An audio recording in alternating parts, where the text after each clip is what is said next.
Okay, well, let's talk about the elephant, because that was you brought the elephant in, and actually you used it almost outside in terms of trying to draw.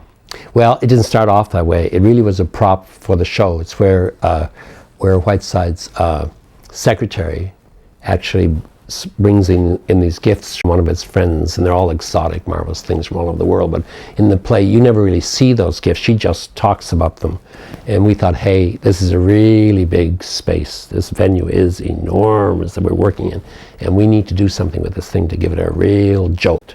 So when we do this thing of all these gifts and everything, she'll bring in these boxes, followed by a huge elephant with a red ribbon around it from some sultan or whatever.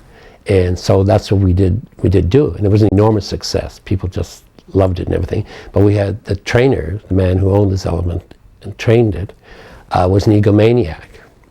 And he'd been told explicitly that when the elephant comes on, it's off in 30 seconds. She has those 2 lines, and then elephant leaves. No. The guy stops the show, the elephant stands on its head, does tricks and everything, and I was furious. I said, no, we'll have none of this. And if you really want to do this, I have something for you. You're going to do this outside before the show, because it'll be great. It'll attract a lot of attention and everything.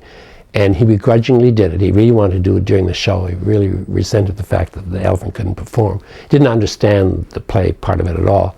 So he did do those tricks and everything, and it worked wonderfully, because Theatre on the Stars had special buses. The city provided special buses that ran to Theatre on the Stars that were free. And a lot of people were headed to the park and going to Theatre on the Stars, and those who hadn't purchased tickets, they just got off at our stop because they saw the elephant. And so we drained off a lot of business from Theatre on the Stars with that elephant doing its act up in front of the theatre before the show started. So the elephant really did pay off. I'm sorry we didn't pay him, but that's showbiz. You also, speaking of props, you used fur coats in your production of Biography, and there was a different one used every night or something. What was that all about?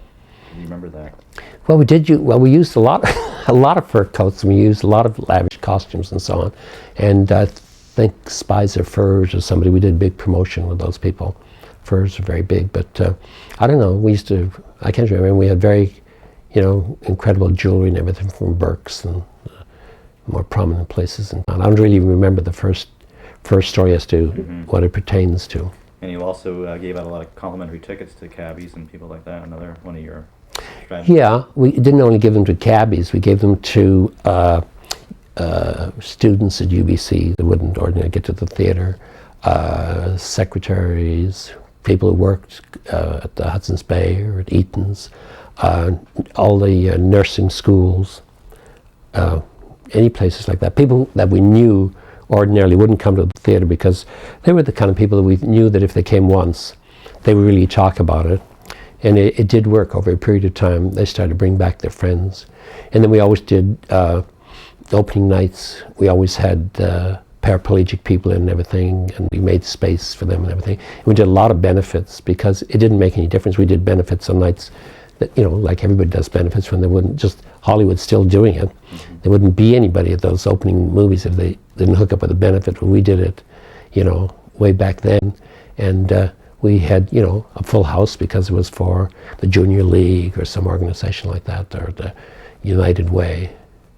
So it worked fine. You also had, along the same line of PR, you had fire during Private Lives, and I understand you phoned the newspapers first.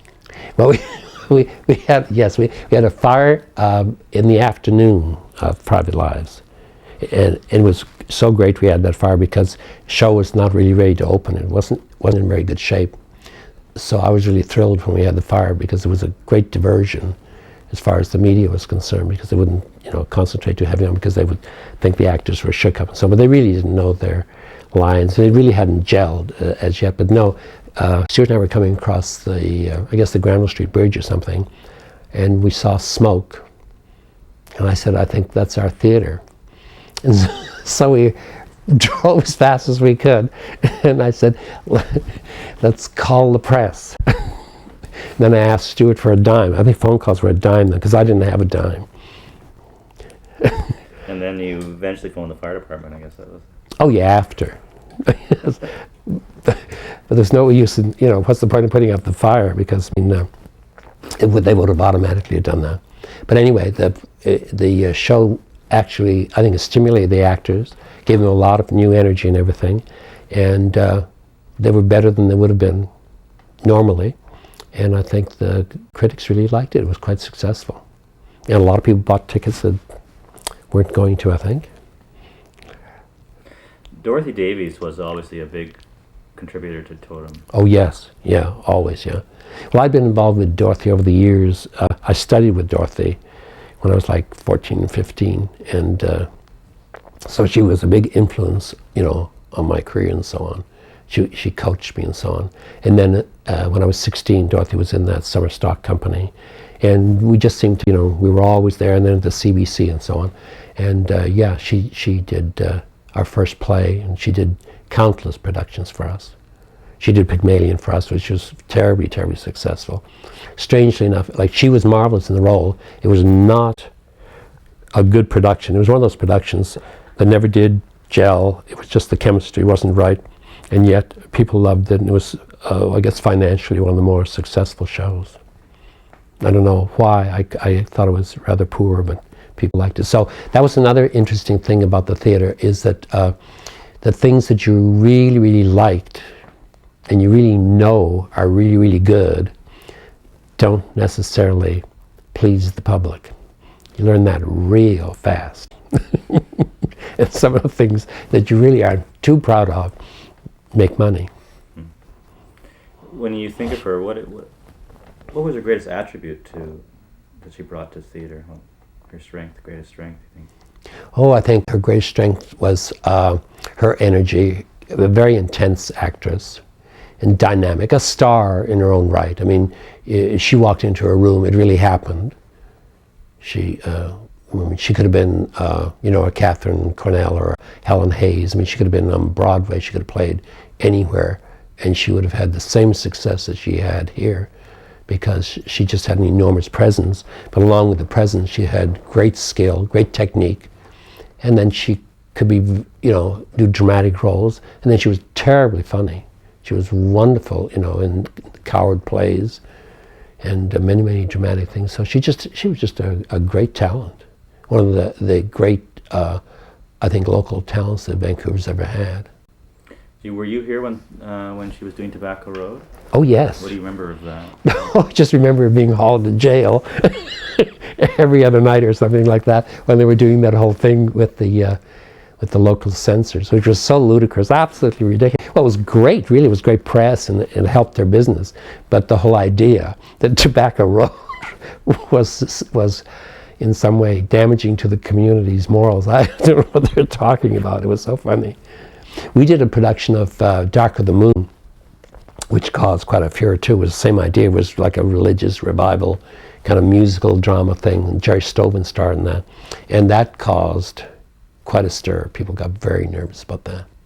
People walked out. You remember? Oh, yes. Mm-hmm. Oh, was yeah. there a reverend there that said, he would have stayed normally, but he was with his group of his... That's right. Mm-hmm. And then the man who sold the advertising for our programs, Herr Musikansky, a wonderful Jewish person who had arrived in this country, couldn't speak a word of English, sold newspapers on the street and everything, became so successful. He controlled all the advertising and all the playbills here, like famous artists and all those things. And then he had all the accounts in New York.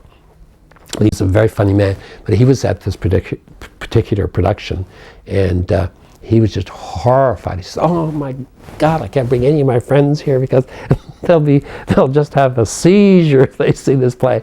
But he was a marvelous man, because he used to stand in the back of the theater, and we used to have a terrible time controlling him, because he was so enthused about the theater and what we were doing. And when Norma did Peg in My Heart and everything, he would just applaud and applaud, and and he applauded in all the wrong places, and was like a bad person at the symphony. But he was just great. And then he would do outrageous things, like with the program. He said one day, he said, "Oh, it's so great, I've got this great Ed." He says, "Got great Ed for you, Thor. You really like this." And he opens up the playbill, and there, right next to my picture, I don't know what play I was doing, but my picture, my bio, and it's an advertisement for the Thor washing machine. I said, "Oh, thanks a lot, Harry. That's so cute." I said, what happened to Jordan rugs and Revlon? I mean, come on. But he thought that was so great. When I was speaking to Joy Coghill, she thought that the whole thing with Tobacco Road was a PR thing, that the people in the PR department or at Everyman or something, I guess some people had walked out of the first performance. Only a couple of people had complained, and then I guess someone picked up on that and decided to phone the police. The PR department tried to phone the police and try to stimulate this whole... There are rumors to that effect, and if it's true, it was a real good idea. Because I don't think they would have done. They wouldn't have done any business, believe me. So I'm sure whoever was doing the press looked at the houses and said, "We have nothing to lose."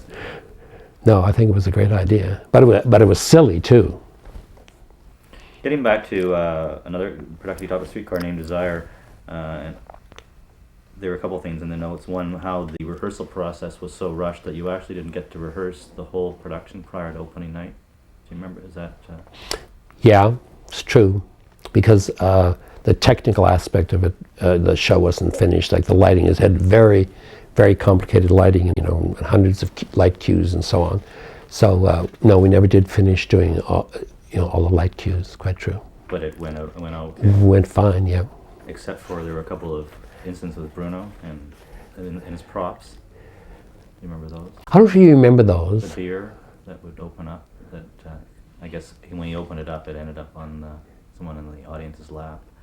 Oh, I think so. Yeah, well, yeah, because we used real beer and everything. Yeah, and yeah, I remember things like that happening. There was also things like the funny story about how in that Thrust Theatre, I guess it was difficult when the lights were down, when it was black, with no curtains, to find your spots and get off. And there were moments, I guess, when actors were actually crawling off. Very true. Lights came back up. Yes, we had fluorescent tape and so on, and markers and so on, but even with that, yeah, sometimes there were little crashes in the dark and so on. But the most fun we had, though, was with people. We had to keep the audience away from the props, food, because it was right there. Like you'd have, the cocktails on the cocktail table and the nuts and so on, and the cigarette boxes, and people would want to start helping themselves, and they'd hang their coats on the coat rack and so on. It was very intimate.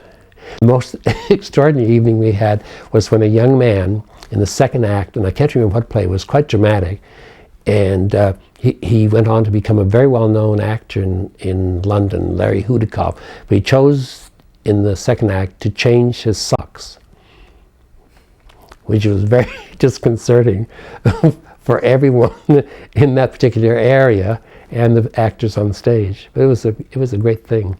He was destined to go on to become successful. If you can change your socks in the front row of a theater, it's pretty good. People were even lighting people's cigarettes, is that true? Sure. Absolutely. Oh yes, people would take out a cigarette and everything. People reach over and want to light. Oh yeah, absolutely. I think it was in Glass Menagerie, they have a little dinner sequence and everything, and I think they had salmon loaf or something disgusting like that and everything. A whole bunch of people in the audience after the show was over, they wanted the recipe. Oh, you do you? You want the recipe for salmon loaf? Oh, how exciting. Start putting recipes in your brochures. Oh yeah, absolutely. It should have been in the program. In Dangerous Corner, you, according to what I read, you were quite innovative. You tried to recreate a television. You had to try to recreate the look of it, because in the set, I guess, there was a need for television, but you didn't have television. Right. And what did you actually do? Oh, it's such a long time ago and so complex and everything, but we created a whole kind of a box kind of thing, like for a television thing, and people were like, it was like a silhouette thing in that frame of looked like a television thing, and then the whole thing, the lights sort of come up and the people are in their positions doing their thing, but you have this whole sort of not a real tableau, because they really did do kind of a mime thing, and then you sort of, and it gave the whole illusion that you actually pulled back and the scene opened up. It was quite marvelous. Norman Young remembers that to this day. Every time I see him, he talks about that. And I say, "Oh, Norman, get off it." I mean, it wasn't that clever. But we did have great original furniture by a man named Peter Cotton. He designed the furniture for that show. It was all absolutely original furniture. It had a great look. It really helped as well. when I know you talked about the George Auditorium, but it was when you moved to George Auditorium because of Dunsmuir being closed down because it wasn't perceived safe anymore. I guess it was such a huge space to work with, and you did Mother Goose. Was that your first production? No, we did Mother Goose while we were still at the Arena Theatre, and that was a terrible mistake. We shouldn't have done that. It was much too large. It was a beautiful production. Barney Potts did the Dame and everything, and it was just great. Frank Vivian designed incredible, a goose and everything. And Ricky Hislop had a big band and everything. And it was the Wayne and Schuster script that they had done and everything with Eric Christmas. And it was a great show, but it was too expensive. The business was good and everything, but the overhead was so high. It needed to run for 5 or 6 weeks. It was not a good idea. Or maybe a year, like Showboat or something. Yeah, maybe a year, yeah. And then the George Auditorium, when we did that season there, the 10 or 12 week summer season, that was after we came back from the McPherson in Victoria. All right. Speaking of the McPherson, can you talk about your first meeting with Mr. McPherson and trying to convince him that you were going to be a lot better than Ian was with... He was a remarkable man. He had a lot of charm and a little twinkle. But if you'd go to meetings in the afternoon, he'd always want meetings at 4 or 4:30 in Victoria. And we'd go to his little office, and the lights were never on. So it was dark in the office, and he'd appear across the desk to see who he was. But he was so frugal, he didn't want to spend any money on electricity. And he lived at the club, that expensive club in Victoria, because he was a multimillionaire. And he'd do nothing for that theatre. Like, it was condemned. The city came to us and said, it needs to be rewired, and the roof is this, and this leaking here, and the plumbing, and so on. And we'd go to him, he says, oh, no, you go ahead, you do whatever you want. It's carte blanche, the theatre's yours. I said, no, it's yours. And we're not going to leave you with all new wiring and plumbing and so on. So it was hilarious that during this time, that he had all this money, and I don't mean just because we were there, he could have done it for Ian Thorne, could have done it for anyone, is that when he died, he left these millions of dollars to develop that whole neighborhood and the theater, but he wouldn't part with a dime when he was alive. It was absolutely fascinating. Speaking of Ian Thorne, I know you probably didn't work with him, but what do you know of his... Brilliant, eccentric, mad person. Absolutely mad. When I first met him, Stuart and I flew to Victoria in a little 2-seater plane to have a meeting with him about directing something for us and everything. And I remember Stuart, he carried a cane and everything. Stuart asked me, he said, is that a necessity or an affectation? He said, affectation, without missing a beat, and went on. And that's how he was. So that was very Ian Thorne, but very creative. And look out. Watch your money. Don't invest. No. Scary what he did in Victoria financially. And he paid no attention to them at all. Well, there's stories about that. Sure, Peter will have some stories about that. His idea of filing was the wastebasket when the bills came in. You were in Victoria for about a year? Yeah, for a year, yeah. You talk about the fact that the theatre wasn't in very good condition, and there was no off stage, I guess. Well, the wing space, it was like the Orpheum and all those theatres. It was a vaudeville house. It was part of the vaudeville circuit, and so they didn't care about wing space or anything because you went on with your balloons and your feathers, and the comic went on and told his dirty jokes, and that was it. You didn't need wing space. So no, it was lacking. A fabulous green room area, and dressing rooms are very, very good. But wing space, no, non-existent. A little damp in the dressing rooms? Very damp, yes. A lot of moisture. I guess there's a lot of credit goes to a fellow by the name of David Jones for his defying getting electrocuted, I guess. Yes, he was a brave person.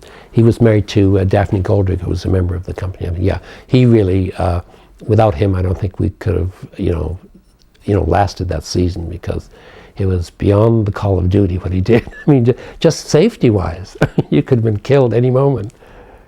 Could you talk about what he was, what his life-threatening Well, it was just that the wiring was so terrible, and the moisture and so on, and just to run those dimmers and work with those lights, and anytime you were working with any of those lights and so on, you were always running into new problems. Just the whole erosion of the electrical system generally.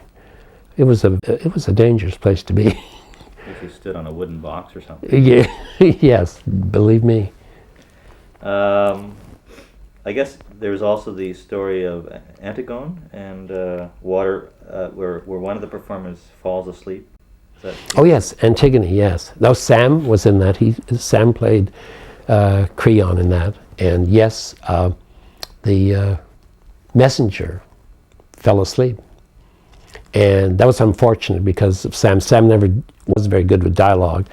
And for someone not to appear and leave Sam stranded, that's not a good idea. No, it should have been the other way around. I mean, the messenger should get up there to take over some of that dialogue for Sam. But no, he was missing. Yeah, it was, but the extraordinary thing is that Sam's presence, this was not difficult for him to take care of.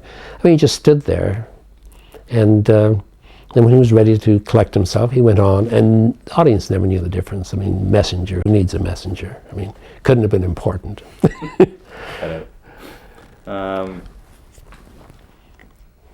I guess there was also, these are more just sort of little vignettes, I guess. In Happy Time, there were a couple of catastrophes. Do you remember those particular ones? The falling wall and the Sam Payne ran into a stool instead of a paper mache rock or something. Oh, Sam Payne always ran into stools. That was it may have been special, but I don't remember this particular stool.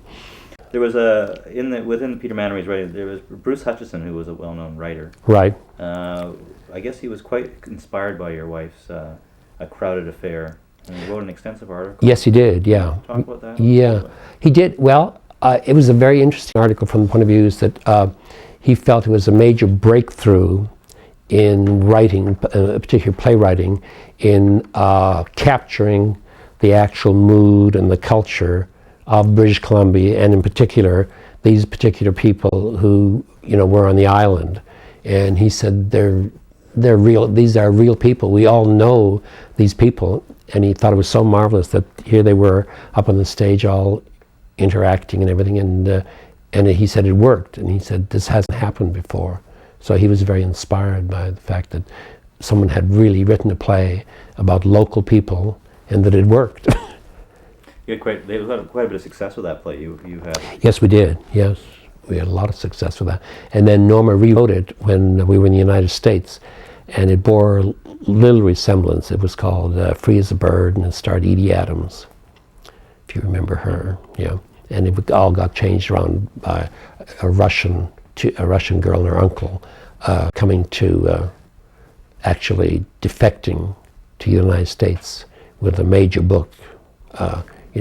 An anti-communist book called Free as a Bird. So it really had nothing to do with the original play called Crowded Affair, but loosely based on.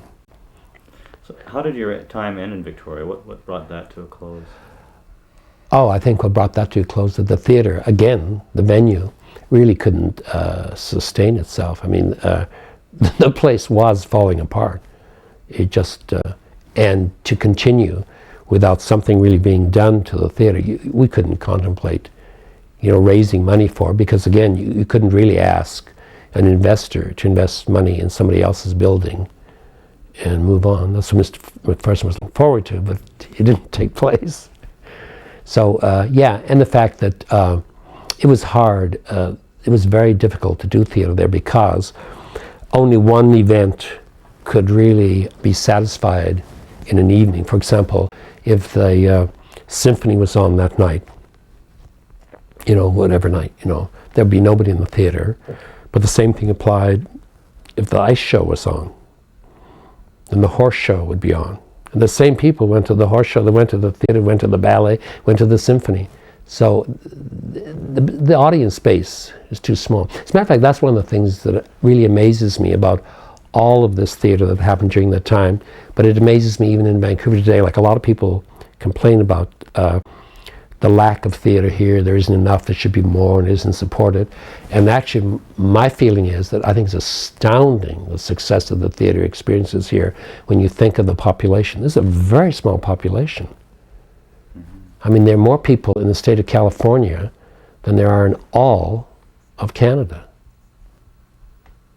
So that anything happens here is wonderful. And the fact that it happened in the 40s and the 50s is just amazing. Because there were no people. It doesn't make any sense. That's why all of us were really mad, because there was no audience space. Who was going to come to the theatre? It was minuscule. And that's what I think is amazing.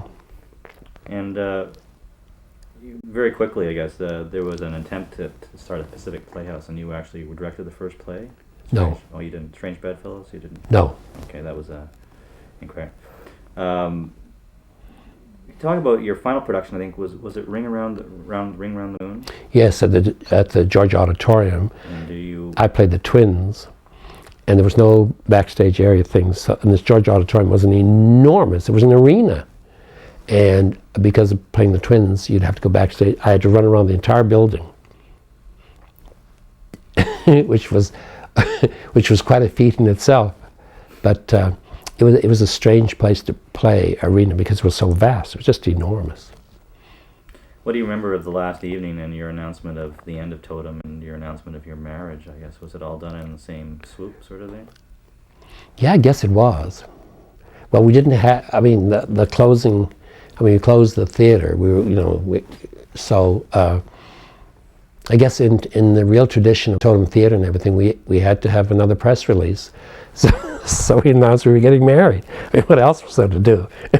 We had no story, so it all worked, very well at the end. And we left and we went to Toronto, and we took Stuart with us.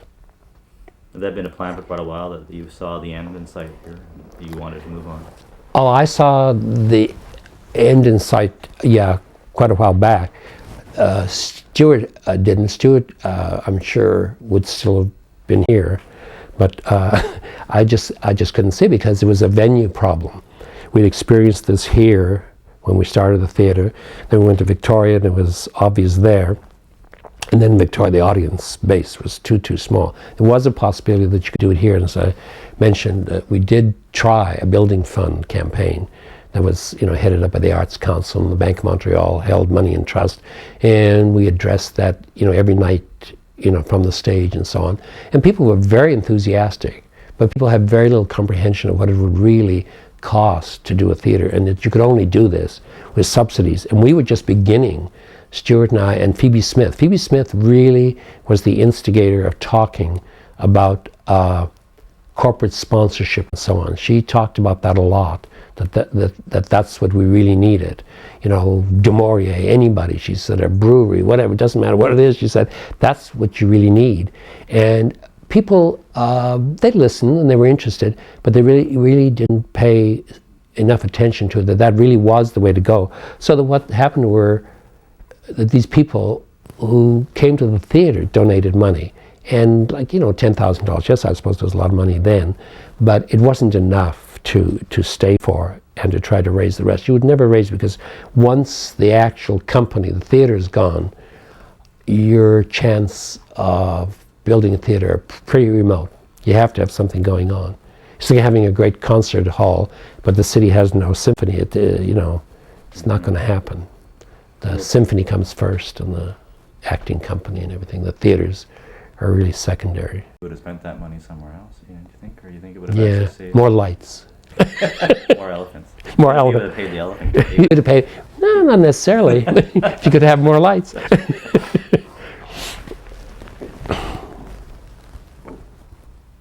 I think actually, because I wasn't aware of that, maybe we could talk about the amusement tax and actually the process. I was quite interested. They actually came and picked it up. Maybe, was the amusement tax always there, or was it initiated at a certain point? I have no idea when it was initiated. I just know that when we started our operation, it certainly was there, because this man would arrive there every evening, and you do the ticket count. You had to have all the stubs, and had to, really add up. And they took away 17.5% of the gross every evening in person.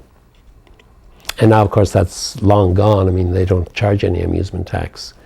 But it's quite a bite out of, what you're doing. And then the same thing with the advertising. Display advertising was so expensive during that time. We paid the same thing as like Famous Players or Odeon would pay. And today that doesn't happen. There are special conditions for, for the arts. When, what was I going to ask you? Do you still believe, this is a quote, I don't know if it's true or not, the duty of the theater producer was to create the illusion of novelty. Do you remember saying that? I don't think I ever said novelty. Okay. I think I might have said illusion because I think illusion is very important. And I really did believe and still believe in that the theater experience itself begins really from the time that you read the advertisement or you see the commercial on television, whatever it is. It should be a stimulus to you that tells you that you really want to see, that you need to see, that you have to see this. And then the experience is continued on when at the point of purchase, when you buy the ticket. I think it's terribly important that people who work in box offices and so on, particularly when they're in smaller centers. New York is different. I mean, that's a whole other world. But this is a very small community, Vancouver. And I think the box office, that should be a pleasant experience. And then I think going to the theater, the whole idea of the reception that you get at the theater, the lobby, the ambience of the lobby, the situation with beverages, whether it be coffee, tea, or drinks, cocktails, whatever it is, it should all be, a marvelous experience. And the ushers, it all just has to be an experience. It isn't just the production. And then the quality, the greatest thing that a theater company has going for itself is quality control. Just like any other business, because people will, after a while, if the quality is good, they really go to the theater. They will go to the theater just like they go to movies. Oh, let's go see a picture. Let's go see a movie. A lot of times, people are still doing it. People don't read what the movie's about. It's Friday night or Saturday night, it's date night, and they go. I can't believe the whole idea of someone not reading what it's about and just taking someone into a dark space and watching something that they don't know what's going to happen is ridiculous. But people do it, and they will do it with theater too. Like if somebody likes the thing at the arts club, people subscribe, and they really don't think about the season. And the same thing with the Playhouse. And there are whole groups of people now. They feel comfortable. They figure, well, the plays are always going to be pretty good, and Miss Cavendish might be in this one, and so we'll go. And I think that's what it's all about. It always was, and I think it still is. It's a whole excitement and experience. And if it isn't that, why would you want to spend the money? When you were in Totem, were you able to serve alcohol? No, there's nothing like that. But we chose our location, this was the Electrical Workers Hall, but we chose it for two reasons. It had a marvelous location because it was directly opposite the bus terminal, where all the buses came in, like where the bus terminal is now. It used to be directly opposite our theater, and downstairs in our building was the Vancouver Press Club. And because we knew all the people in at the different papers and so on, we made an arrangement with them that if you subscribed to Totem Theatre, you automatically became a member of the Vancouver Press Club. And so we got a lot of people coming to the theater, a lot of men who weren't going to go with their wives to the theater, but if they knew they could get, bombed before they had to see it, and then have a couple more in the intermission, they came along, and that worked very effectively.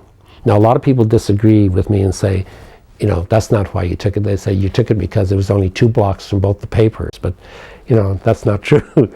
It was a good location. When you left, Sam Payne and Derek Inman formed the Vanguard Theatre. Was that just a carrying on of the Totem? Yeah, I think it was. I think it's fair to say, yeah, it was an extension. Derek Inman was somebody that we had worked with and everything, and he liked the whole idea of it.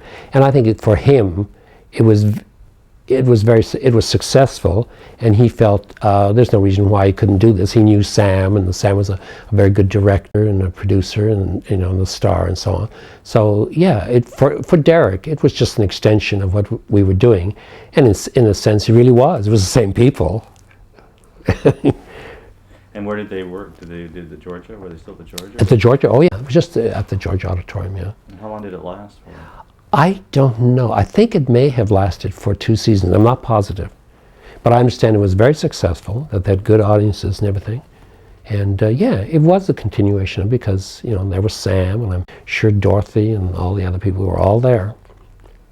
And you moved east. I wanted to jump a little bit and Sure. talk about Montreal, because I haven't had a lot of people yet to talk about experiences in Montreal and give a sense of when you were there. I guess it was the mid-50s? Yes. Mm-hmm. What was going on in theater at that time? Well, unfortunately, I didn't get to see any theater because I was in the theater. That was one of those things. I was doing, the Mountain Playhouse was run by a woman named Norma Springford, and we did a production of Charlie's Aunt, and that's the production that was directed by this commercial television producer that, you know, we did all the scenes in 30 to 60-second segments, and believe me, that show was polished. I mean, slick, tight, unbelievable. But it was the most bizarre way of working. And Norman Ettlinger, marvelous Toronto actor, played the guy in drag and everything, and he was just so good. And then during that run, Norman and a couple of the other people, we did a CBC show in English in Montreal during the time we were doing so. I didn't see any theater, but we did have fun at one point because I think when the run was finished at the Mountain Playhouse, we went up for a weekend in the Laurentians, and we did it at a resort up there. And it was the most unusual, well, it was bizarre actually, because it was staged on a raft. And the raft was sort of out in the lake. Well, it sounds like a great idea, but it isn't, because in the evening, the insect life is very active. And I ate a lot of flies. And when you're doing Noel Coward and eating flies, it's not a lot of fun, you know, to really look debonair and smoke your cigars or your cigarettes and so on, and have cocktails. No, devoured, you know, umpteen flies. That's funny. You mentioned you worked at CBC television when you were there. You Yes. did some pretty strange productions, you were saying. Yeah, well, this was, I don't know, it was an allegory of some kind, I don't know. It was original, I'm sure. It was much too off the wall to be by an established writer. Somebody was just beginning, but it was fun, and the CBC was, you know, experimenting in that. Now in Toronto, the television that we did there, that was kind of fun because I did work with, you know, a lot of the people who went on to become, you know, very successful, like Arthur Hiller and Norman Jewison. They were all doing stuff. Norman Jewison, that time, was only doing variety shows. He didn't do, you know, any dramas, which was so bizarre. But yeah, there were a lot of good directors, and it was in its beginning stages. And I guess there was there was always technical problems back in those days. Oh, constant. Oh, yes. People were running in front of cameras and walking into cameras and leaving sets where they had more to do, and in their haste to be ready on the next set, they would leave people stranded with more left in the scene. Oh no, it was just incredible. But I had a run. It was very bizarre. I had a run of playing priests. Played a lot of priests. I don't know why. A lot of people don't know why either. But I did. but they were really good productions. There were a lot of interesting things, and then a lot of claptrap too, because it was very experimental, and every so often you'd get something, you know, that really worked. Mario Prizak was starting in television, and he did some very, you know, far out stuff. And then I remember doing some variety stuff, you know, where I'd co-host and stuff, and then there was radio. I'd read a lot of books and stuff on radio. I did a series called Trans-Canada Matinee. I don't know if they still do that. One of those mammoth radio shows where, you know, there was a chamber group in Regina, and then there was an interview from Winnipeg, and then there was, I don't know, a violin solo from Vancouver. And then I would read a chapter of a book. I remember the last book I did was Cecil Beaton's Glass of Fashion. And they don't do stuff like that in the United States, you know, that's just... but when I did go to the United States, well, it was funny because of the work that kind of work that I did in Canada, I did get to do some very interesting television in New York, like a very famous show in its time, way ahead of its time, called Omnibus. I don't know whether you remember that, but it was the first show cultural show with remote cameras. And sometimes they came in and sometimes they didn't. Like, where's that ballet in Houston? Oh, I guess we lost the ballet in Houston. Well, let's go to the puppet show in Baltimore. So that was kind of fun. I bet, Yeah, so that was interesting. While you were in Toronto, you performed at the Royal Alexandra with Oh, when we did, yes, Tamburlaine, we did Marlowe's Tamburlaine. That was for the Stratford Festival. Was that your first experience with Tyron? Tyron Guthrie? Yeah. Yes, incredible person. Well, You described Tyron. oh, an enormous person, an enormous character, and just extraordinary. And his wife was just as extraordinary and peculiar. They were wonderful people, eccentric beyond belief. Having done all the work that you've done in theater up to that point, did you, how would I say it? Did he teach you anything that you hadn't, did he bring anything new to you in his direction after all the stuff you'd done, or was it just that he was a character? No, he just did everything that I thought people should do. He was bold and daring, and he had a sense of humor about it, and he really thought the whole thing was kind of a joke. And a lot of people in the theater are so serious, and it's like a shrine. They worship at it and everything. And it's like, for me, you can really be great and really do your thing, but give me a break. I mean, if you want religion, go get religion, but the theater isn't it. It's a job. And he had that, great kind of approach. As a matter of fact, I remember so well when he was working with Donald Davis's sister, Barbara Chilcott, yeah, and I think Lloyd Bachner. And we was opening day in New York, and they had this great, enormous scene. He played her father, and she's going to marry Tamburlaine, and he does not want to marry this horrible warlord that she's going to run off with and anything like that. And they have this very touching scene together, when they're parting, and she's going to go off with Tamburlaine and everything. And he stopped the whole thing. He said, "No, you got to go faster, faster." He always wanted you to go faster. He says, "This is a lot of crap. You just say as fast as you can, and let's get out of here." So they did it. And he said, no, this is boring. We're going to cut this. And they were devastated. And I had so much admiration for him because he always worked like that. I did the film Oedipus with him.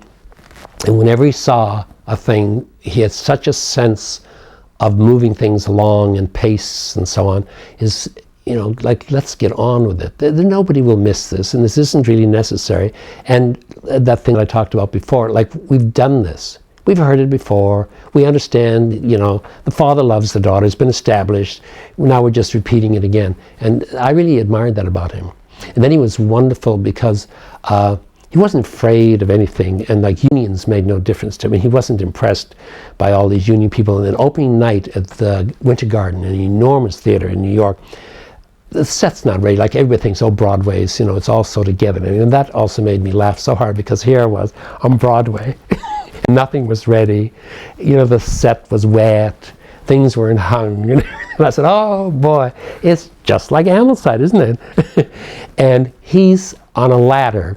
He always wore bedroom slippers, sort of funny little bedroom slippers and so on, no matter where he was, and big suspenders and no jacket and so on.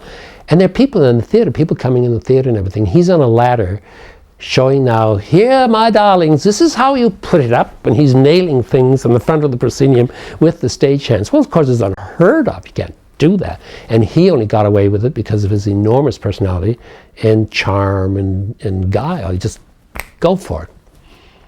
That's what I really liked about him.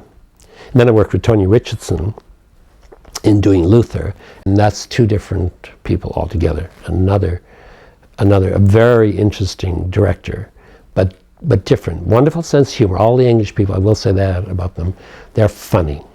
And I thought they were really good for Canadians, because Canadians, always had such a tendency, not to see the humor of it. And the British people really do think it's all very funny. And a similar situation too with that, when that opened with Albert Finney, doing Luther, is that it wasn't ready or anything, just typical, there we are once again, and the show's not ready. But that afternoon rehearsal, there was a great, huge crowd scene. Everybody's there, and there are dogs and falcons and very complex. And Tony Richardson had always had a problem with this particular sequence. And I knew he didn't like it because he's not that kind of a director. See, Guthrie was really marvelous because he was really like a traffic cop. The more people in the cast, the better. I mean, let's have 90 people instead of 60, and let's have more props and more special effects. I mean, all of it. I mean, he would love all the special effects in movies today. That would be his idea of really doing it. But Richardson was an intimate kind of director. He liked small plays because he did, like, you know, Look Back in Anger and all those Osborne, you know, kind of things, and the smaller kind of thing.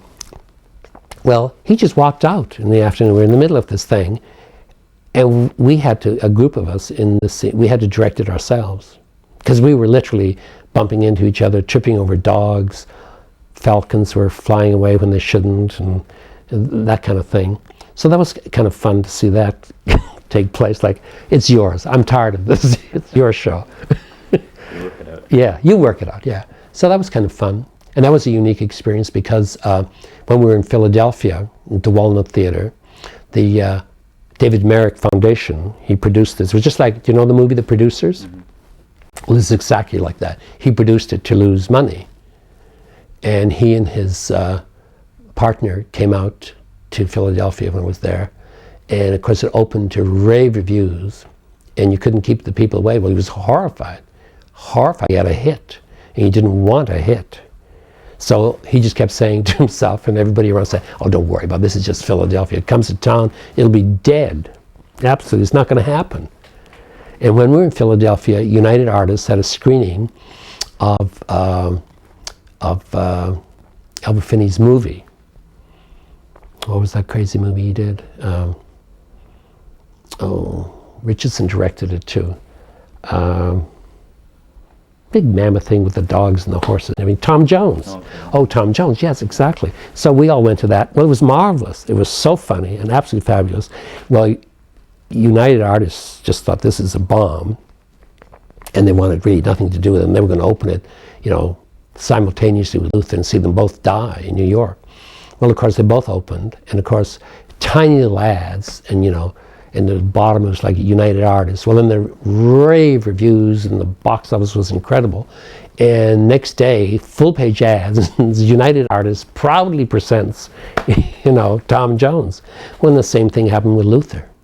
It just was an enormous hit, and of course, that's when Albert Finney became very, very rich because he had 10% of the gross of the first dollar of Tom Jones, because why wouldn't they give it to him? They didn't think it was going to do anything. So he became a very rich man. Didn't work for several years, but he had a good time. When you also, going back to Toronto just briefly, yes. One of the things you did was the Canadian Players. How did you get into the Canadian Players? What was that? Well, Canadian Players was the Chamberlain thing. Oh, it was? Okay. I thought yeah. you were, I was thinking of touring. I didn't tour, no. Oh, okay. No, never toured, never did props, never painted scenery. Don't do tours. I think that's it. And then, okay. And this I've left something out. I don't know, I'm sure I have, but I mean, that's...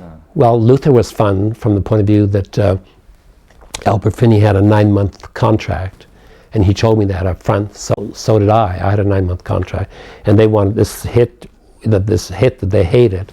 Now that they had to reverse their psychology because I was making money, and who were they going to get to play this? So they wanted everybody. They wanted Marlon Brando. He came to look at it, and of course, no actor in his right mind would play it. I mean, and no actor who'd been off Broadway, you know, for years and been in film. I mean, it was not possible. So they couldn't get any stars. And I was at lunch one day, and David Merrick was there with his partner, and they were talking about what they were going to do about who's going to play this. And his partner said, there's only one solution to it. The understudy does this. And he said, you know, and he'll do it for nothing. It's no problem. He'd be so thrilled to play it. So I got on the phone to my friend and I said, hey, they want you. Tell your agent to hold him up because they're stuck. They said if, you know, they don't have you do it, they have to close it. And they want to do a national tour, and they've, you know, virtually sold it and everything. So I said, you can get anything you want. And he did. John Heffernan, he took it on the road, did the whole bit, made lots of money. And of course, it ran for months and months after Albert Finney left, and that's when I left too. And they didn't know that I had an out clause, and they were furious. I was leaving the show, and I said, "I'm not staying," because it was a killer to do. 8 times a day, and we wore these really heavy, wool monk's robes, layers and layers of clothes and stuff, and all the ritual. It was filled with ritual and Gregorian chants. I mean, it just went on and on. And boy, you do that, twice a day. You come back, after dinner, and you do that, in the evening. Yes, I wish I was as thin as I was during that, because you you sweat up a storm in those costumes, and the play was so boring. It was one of those plays that just went on and on, fun and great games all through that play. Albert Finney was very outrageous. We had that whole thing where he'd come on and he'd do the kiss and everything, and he'd always whisper outrageous things to break people up. That was a lot of fun. Good theater.